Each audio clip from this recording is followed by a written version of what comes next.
Hi, everyone. I am back with two of the most customer-centric human beings I have met at my time at Typeform and possibly throughout my existence.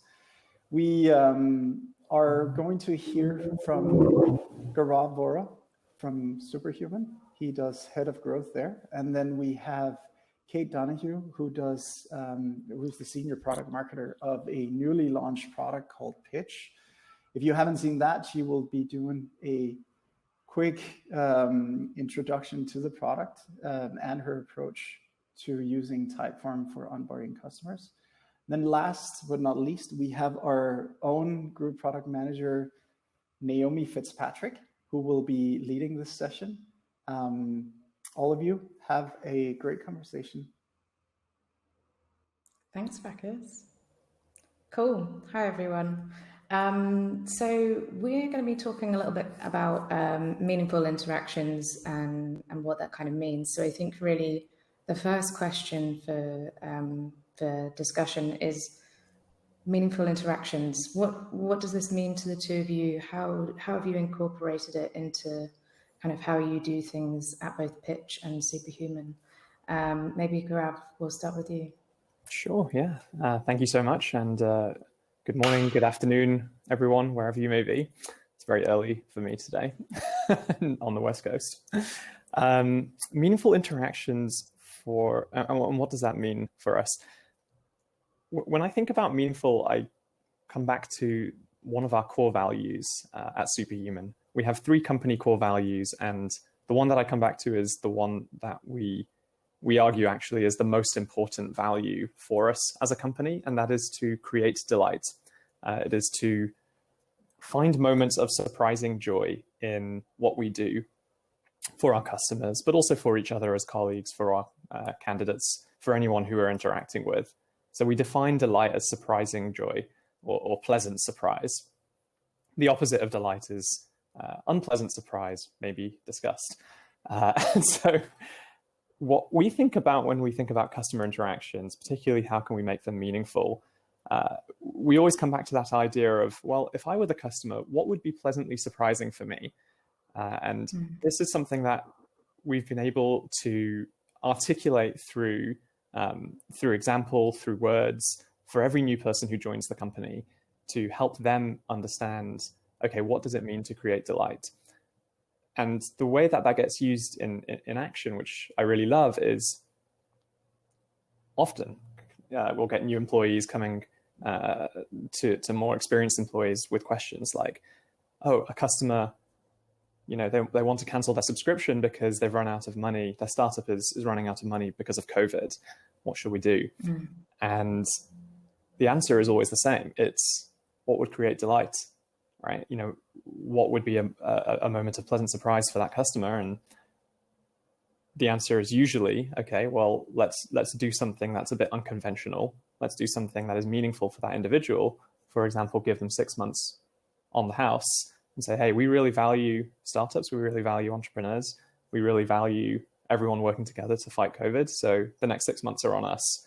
The last thing you need right now is to be unproductive or to feel like you can't do your email. So that's sort of one example of how we think about creating delight and sort of tying that back to what it means to be or to create meaningful moments with customers. Yeah, that's really nice. I especially like the kind of language you use as well, because it's just, you're not forcing it, and it's not like you're particularly trying to be this like corporate business persona. It's just, okay, thinking as a person, what would help me? What would help them? What would I want to hear from this person, and understanding the context they're in as well. I think that's really important. Kate, what does meaningful interactions mean to you and mean for Pitch? Sure. Hi, everyone, by the way. For us, a meaningful interaction, it's anything that gives us a deeper glimpse into someone's life.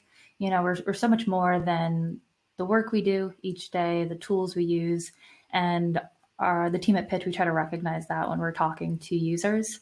We do presentation software, by the way.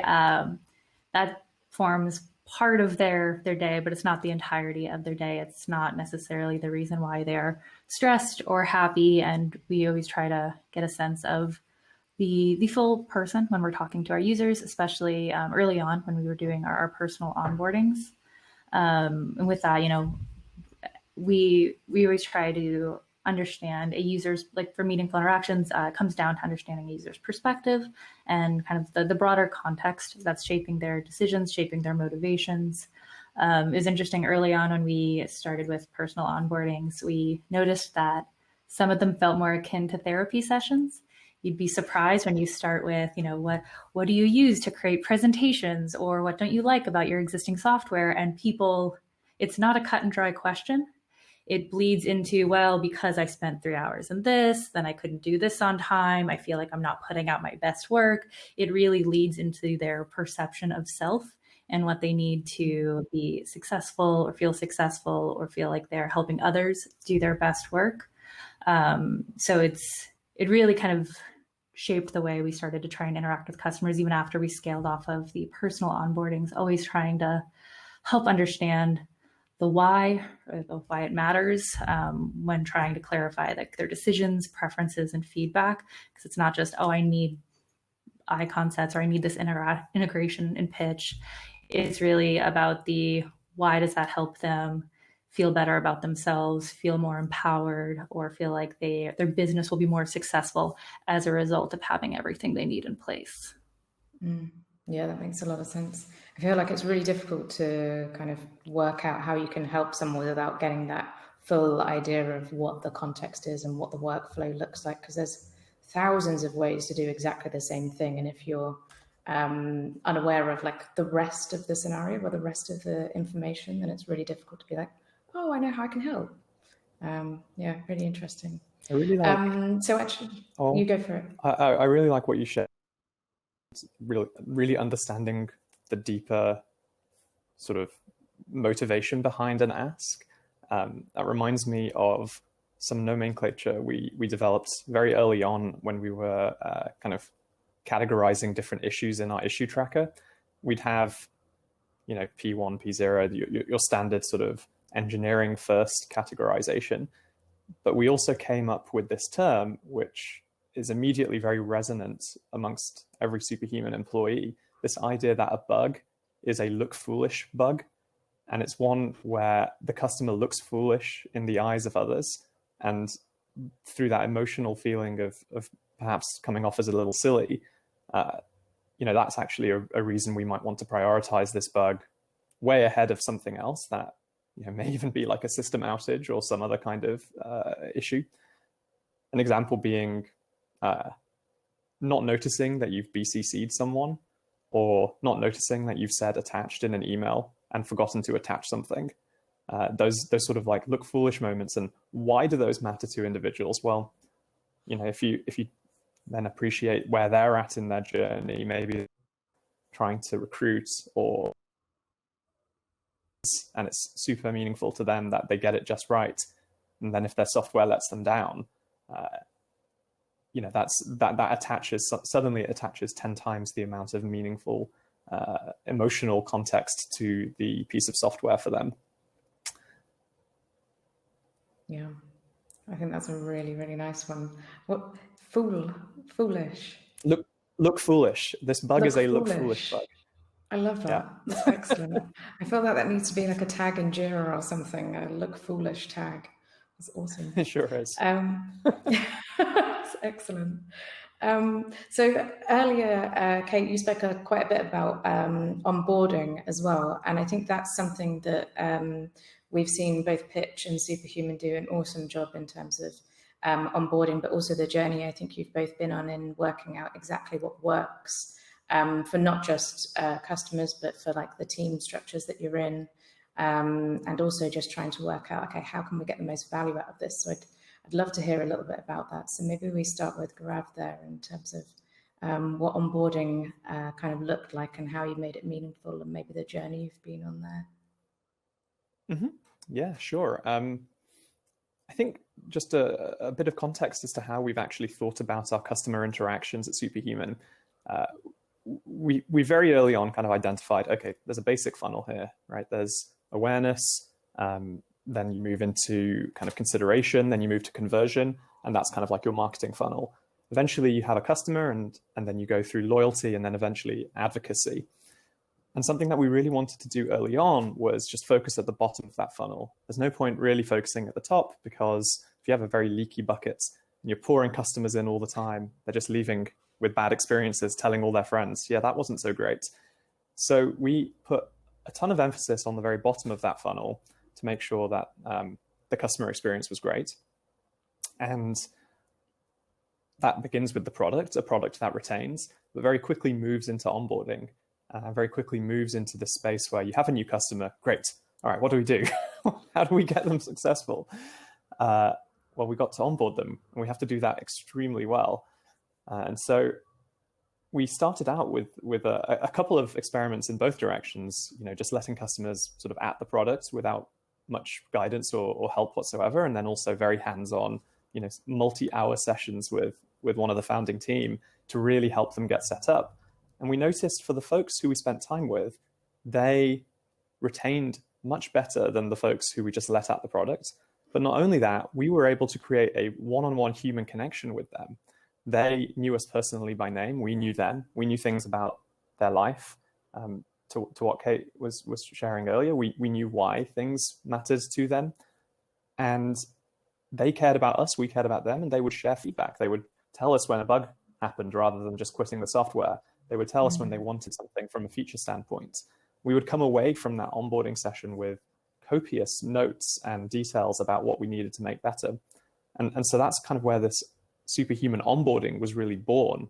It was out of this realization that by spending that time, it really helps set the customer up for success.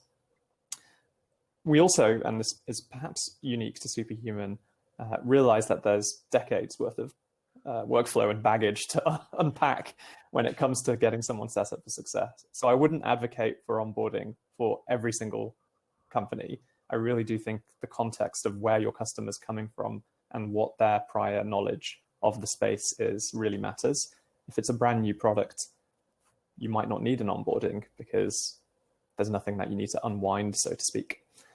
But that's sort of how we came to this idea of an onboarding. And it's still the case that we, for 90% of our customer base, spend half an hour with each and every one of our customers to get to know them, to set them up for success, to migrate their workflows over, and to build a human connection with them.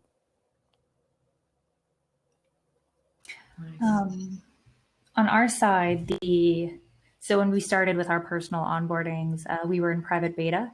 And while we had a functional product, we were already using it every day. It was still, you look at our primary competitors, they have between 20 and 30 years in terms of a head start. So there's always going to be some gaps that we were working to fill, and also some things that we were taking a different spin on.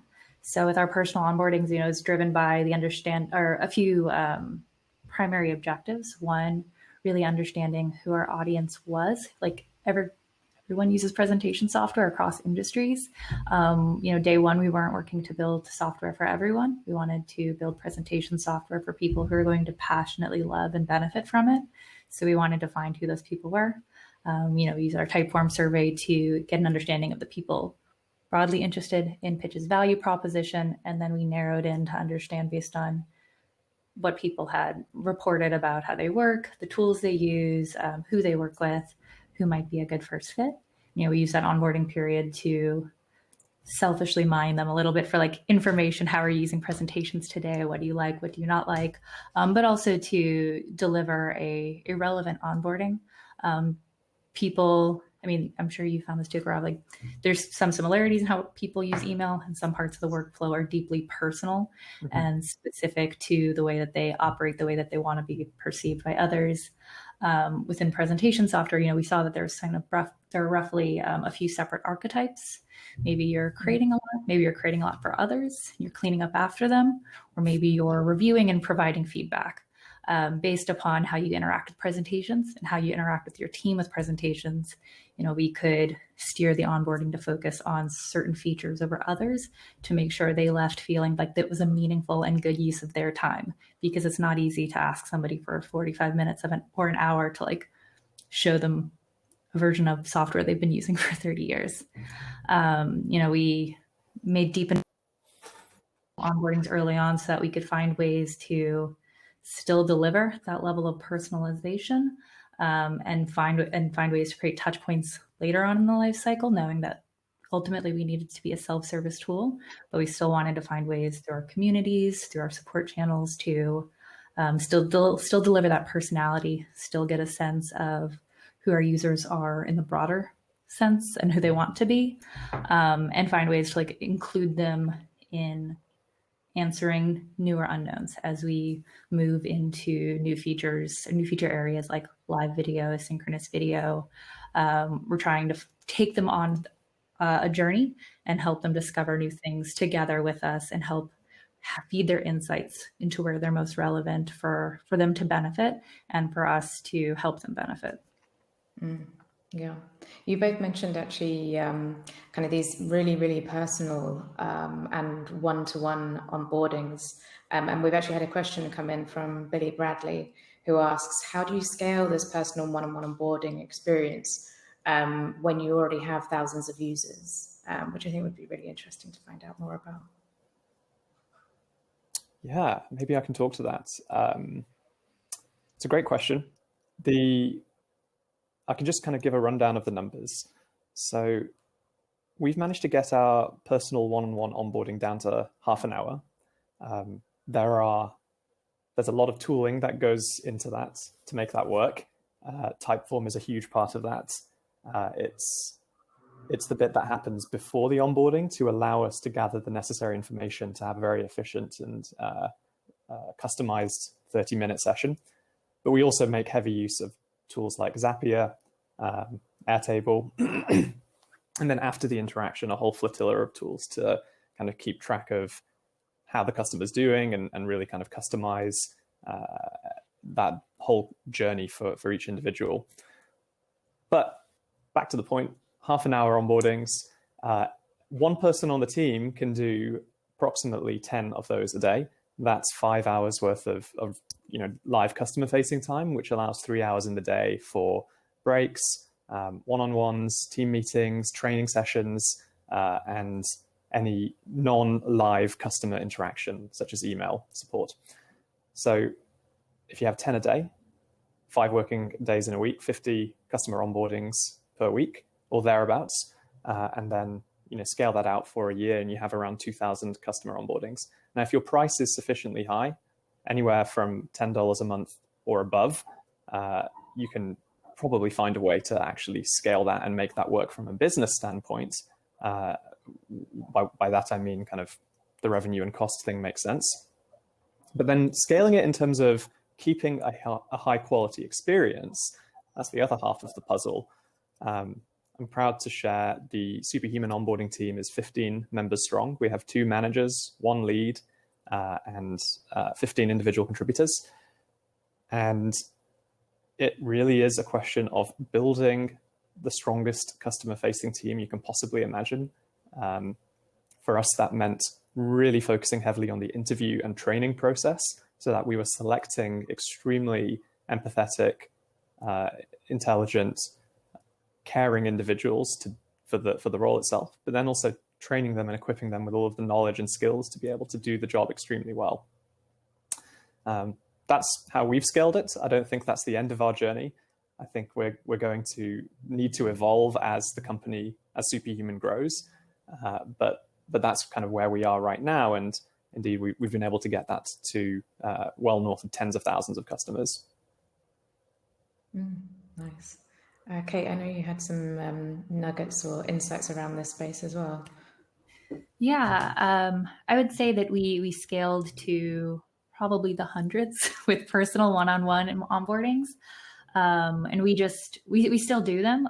We've just rearranged where we think they best fit within the customer lifecycle. So a lot of our early one-on-ones were then turned into we tagged, analyzed, transcribed hundreds of hours of conversations to understand, what needs to be explained early on, what's best when people discover it themselves. Can we help people discover those moments within the product?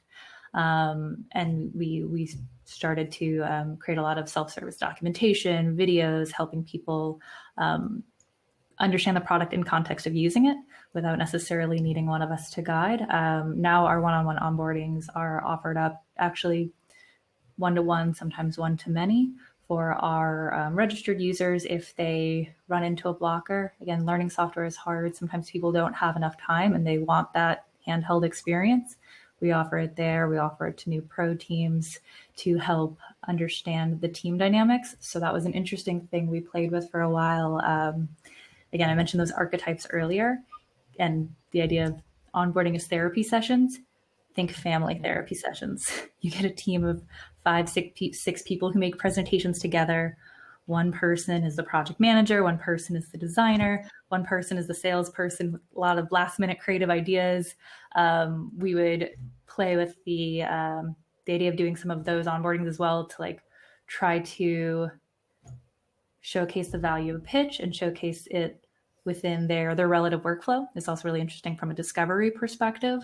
But yeah, we've tried to more strategically deploy the one-on-ones and the one-to-manys when we think they'll have the most value, and let people, have a journey of self-discovery first and foremost before reaching out to us for a little extra help. Nice. And then during those kind of family therapy sessions, I think I kind of want to just keep thinking of them like that, actually.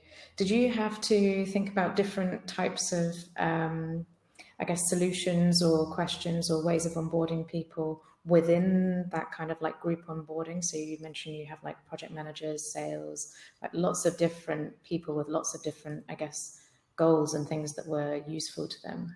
How did you manage that? Yeah, we tried to kind of rally people around a common use case. So we would sort of focus a little bit more on discovery up front and understand, when is the last time you worked together on a presentation?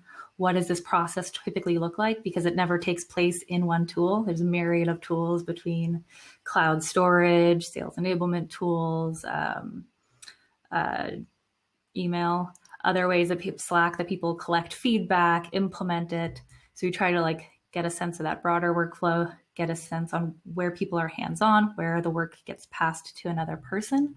And then we would try to recreate that use case in a way that had a little bit of fun, but started to get them hands-on using pitch. This is another thing is where during our onboarding sessions, it's not us walking through the product.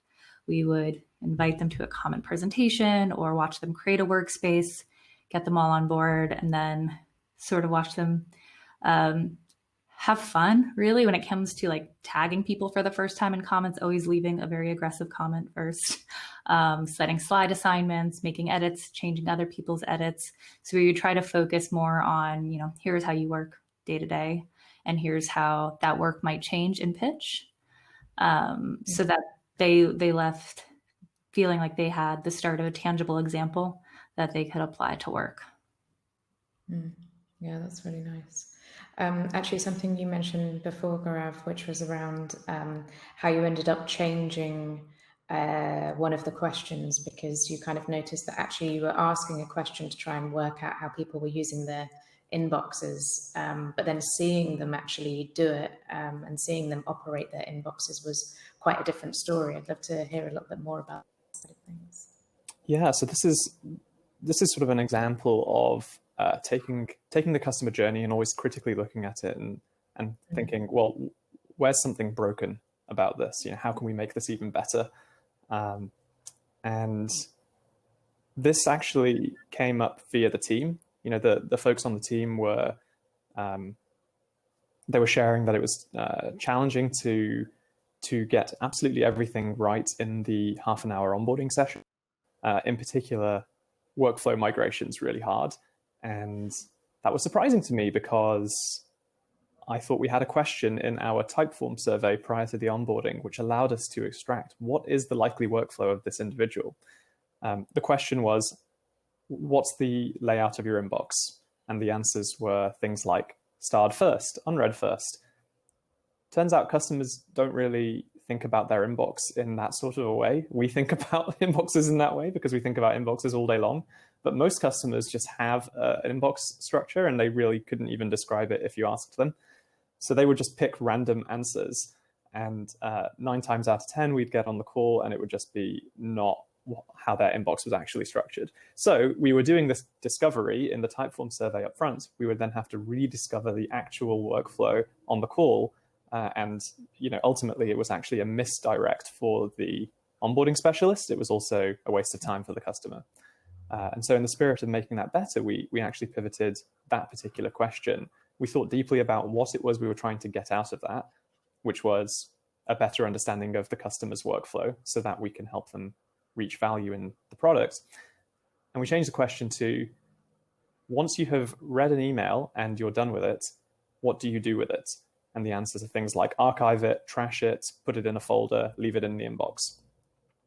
And by really thinking deeply about the customer and what they're likely to know and what their actions are, we were able to iterate towards a question that's far more accurate and which actually allows for a much more smooth onboarding experience.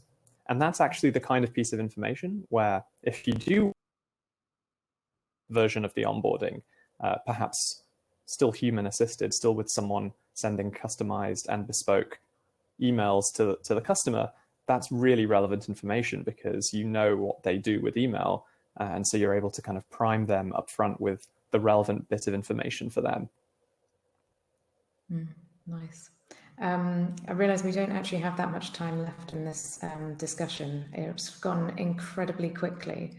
So just whilst we have a couple of minutes left, I think the other topic that I really wanted to dig into a little bit and get both of your insights on is what's the future of meaningful interactions, and how do you think this might change, especially given that 2020 has been quite the year so far, and maybe things have changed a lot faster due to it as well. Maybe we Hey, can do you want to go first? Yeah. Pin it on you. The future.